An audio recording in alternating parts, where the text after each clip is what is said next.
नमस्कार।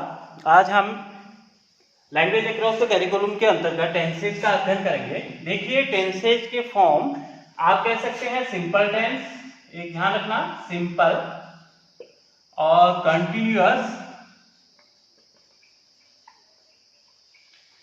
परफेक्ट और perfect continuous.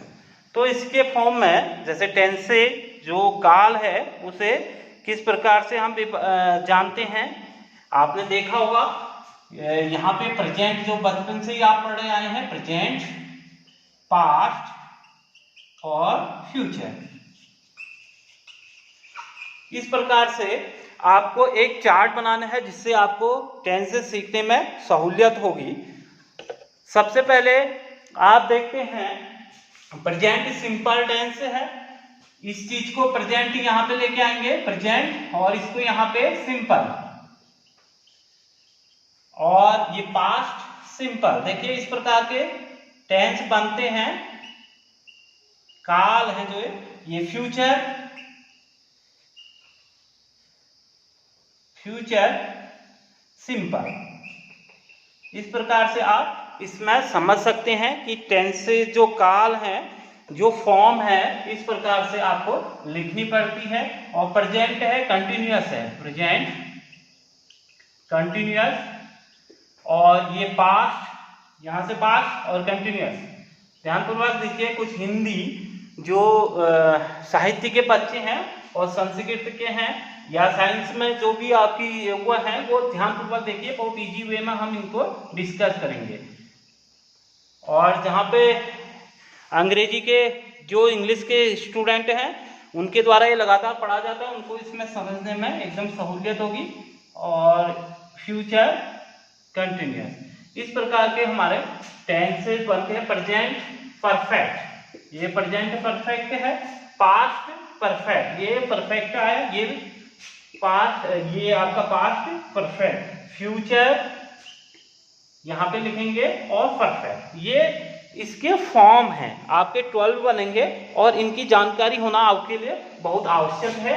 और यहाँ पे प्रेजेंट, ये perfect continuous, present perfect continuous, past perfect continuous, future perfect continuous. इस प्रकार से आपके सामने ये चार्ट बन गया है। और देखिए, प्रत्येक टेंस के संबंध में हम देखते हैं। सबसे पहले हम यहाँ पे ये आपने बना दिया, समझ जाना आपको इस प्रकार से। और इसके पश्चात हम जो पहला जो आता है टेंस, इसको पढ़ेंगे। धीरे धीरे आप इस चीज को समझेंगे, इस प्रकार इस टेंसेज में किस प्रकार के सेंटेंस बनते हैं। देखिए, प्रेजेंट जो है सिंपल टेंस, इसे प्रेजेंट इंडेफिनिट टेंस भी कहा जाता है। So you can say that tenses are divided into 3 part, present, past and future. It has 4 each tenses have 4 form. The first is simple, second is continuous, perfect and third is perfect continuous. Okay, present simple, जिसे present indefinite भी कहा जाता है। जैसे आप देखते हैं, पढ़ते हैं, यहाँ पे सबसे पहले इस टेंस की जो विशेषता है, ये ताते, जाता हूं, जाते हैं, है ना। और इस प्रकार के जो हिंदी में बनते हैं वो इसके अंतर्गत आते हैं। सिंपल प्रेजेंट टेंस में आप देखिए किस प्रकार के सेंटेंस होते हैं, इनके बारे में हम देखेंगे। तो इसी चीज को हम आगे बताते जाएंगे। सबसे पहले आता है आपका प्रेजेंट सिंपल टेंस, ठीक है ना। प्रेजेंट सिंपल टेंस, इसको क्या कहा जाता है, प्रेजेंट इंडेफिनिट टेंस के नाम से भी जाना जाता है, जिसमें हम आप कह सकते हैं सिंपल को इंडेफिनिट भी कहा जाता है, इंडेफिनिट, ठीक है। प्रेजेंट सिंपल या present indefinite means, present indefinite क्या है, विच इज नॉट सर्टेन, जो निश्चित नहीं होता है। ऐसे सेंटेंस इसके अंतर्गत आते हैं।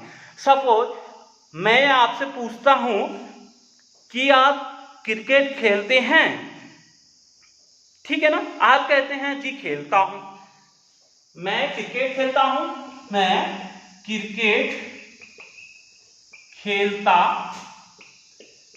हूं, ठीक है।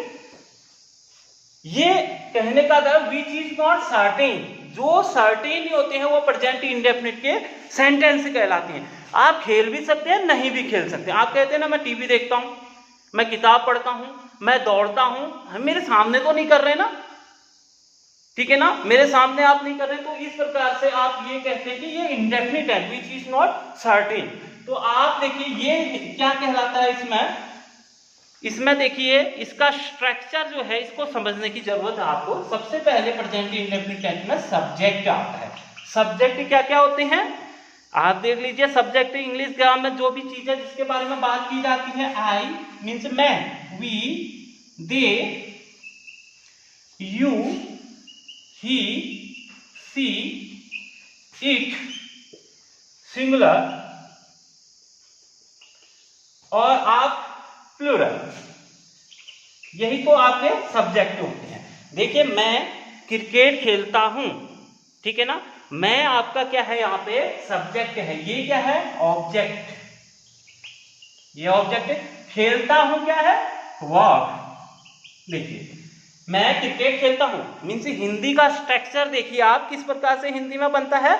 मैं, उसके बाद ऑब्जेक्ट बोला जाता है, फिर क्या बोला जाता है वर्ब बोला जाता है ना। मैं क्रिकेट खेलता हूं। इंग्लिश में क्या होता है, सबसे पहले आपका आई, क्रिकेट नहीं होता है बल्कि नेक्स्ट स्टेप आता है प्ले, आई प्ले क्रिकेट। देखिए स्ट्रक्चर चेंज हो गया। हिंदी में क्या था सब्जेक्ट, ऑब्जेक्ट तथा वर्ब, एंड इसका स्ट्रक्चर आपका क्या हो गया सब्जेक्ट, प्रेजेंट इंडेफिनिट का जो सब्जेक्ट है प्लस वर्ब प्लस ऑब्जेक्ट, ये इसका स्ट्रक्चर बन गया। कहने का तात्पर्य है मैं को आप आई प्ले क्रिकेट मीन्स जो वर्ब है उसको सब्जेक्ट के बाद आप यहाँ पे प्रयोग करेंगे। इस प्रकार का स्ट्रक्चर है प्रेजेंट जो सिंपल टेंस है। समझ गए आप इस बात को।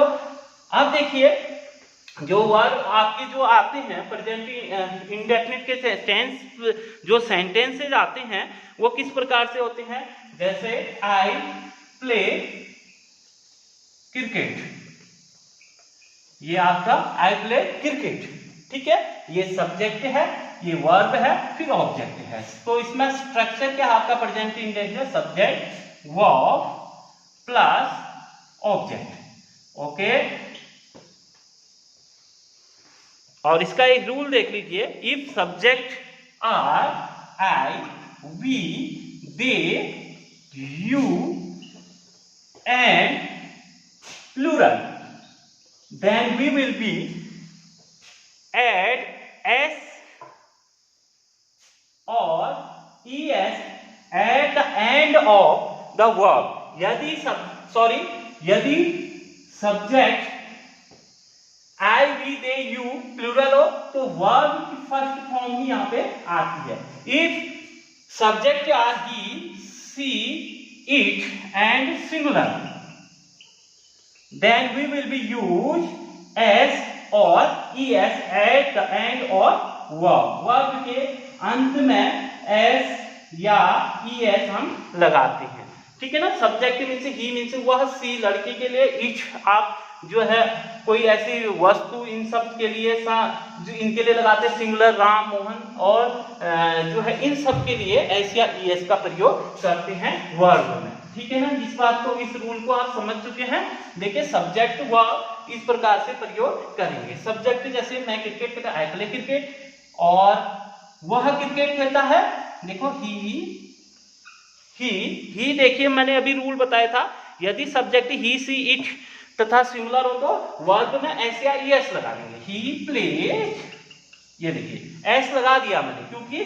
सब्जेक्ट ही है, सी होता तब भी लगा देना है, सिंगुलर होता तब भी लगाना है, ही प्ले क्रिकेट। समझ गए इस बात को। इस प्रकार के आप सेंटेंस बनाते हैं, ठीक है ना। अब मैं आपको कुछ वर्ड दूंगा इसके संबंध में, इसको ध्यानपूर्वक देखिए आप। जैसे आप देखिए मैं दौड़ता हूं,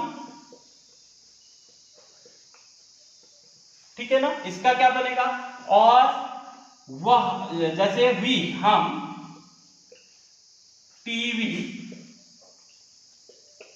देखते हैं, पता भी है, इंडेफिनिट है, देख भी सकते हैं, नहीं भी देख रहे हैं, ऐसा नहीं कह रहे हैं कि अब मैं टीवी देख रहा हूं, ये कंटिन्यूअस का टेंस है। ये जो हम टीवी देखते हैं, हम खेलते हैं, मैं झूठ बोलता हूं, मैं झूठ नहीं बोलता हूं, ये इंडेफिनिट है जो हमारे सामने नहीं हो रहा है, आपके कहने से। इंडेफिनिट जो सेंटेंस है ऐसे होता है कि जो जिनका कोई विश्वास नहीं है, 50-50 संभावना होती है, हो भी सकता नहीं भी हो सकता है। अब देखिए, वे